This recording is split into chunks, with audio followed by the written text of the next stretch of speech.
This is Coogan Cassius for IFL TV in association with Macklin's Gym Marbella. We're at the O2 here for the announcement of Rule Britannia, May 30th at the O2. With me, fighting for the British title, John Ryder. How are you? I'm good, Coogan, you? I'm good. Is that what they've gone with, Rule Britannia? Yeah, no one seems to know that. I hope I've got it right, because I think that's what it's called. Well, we'll soon see, won't we? Yeah, absolutely. Yeah, Frank, you good, mate? Part of a huge night at the O2. You and Scott Cardle fighting for British titles. There's 3 world title fights on. First of all, you're, like I said, part of a huge show that night. Yeah, I mean that's why you're in boxing, isn't it? I mean that's why you're in it as well. Like to be part of these big nights and to be there. I mean it's going to be remembered for a long time. Do you know what I mean? You got my good gym mate Kevin Mitchell fighting for the world title in a tough fight, but a fight he can win. And then other stable mates in Lee Selby fighting for the world title and Kell Brook again defending it. So it's going to make for a good night of boxing.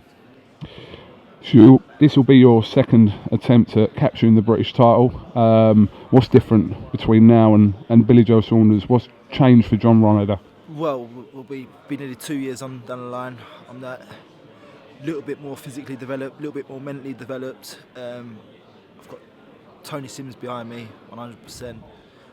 Training day in day out with him, and I just believe that this is my time.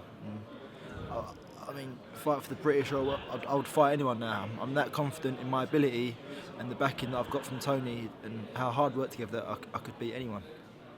We've seen what a tough and awkward customer Nick Blackwell can be. He gave Billy Joe Saunders a decent fight. You know, he had a draw recently with Sergei Kamitsky out in Monaco.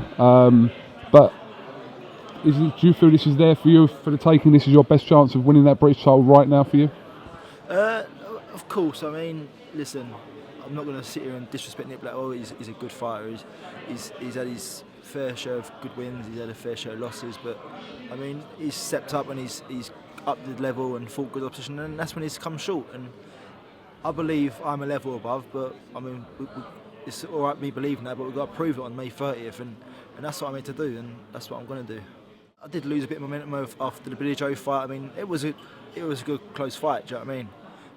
I got a hand injury in sparring that put me back till I think it was April when I boxed then, and in between that time I had a change of trainer, moving to Tony, and I mean as soon as I moved to Tony, he said this is going to take you a year to transition. I mean we're going to start working on new things, and you won't feel the full benefits for a year.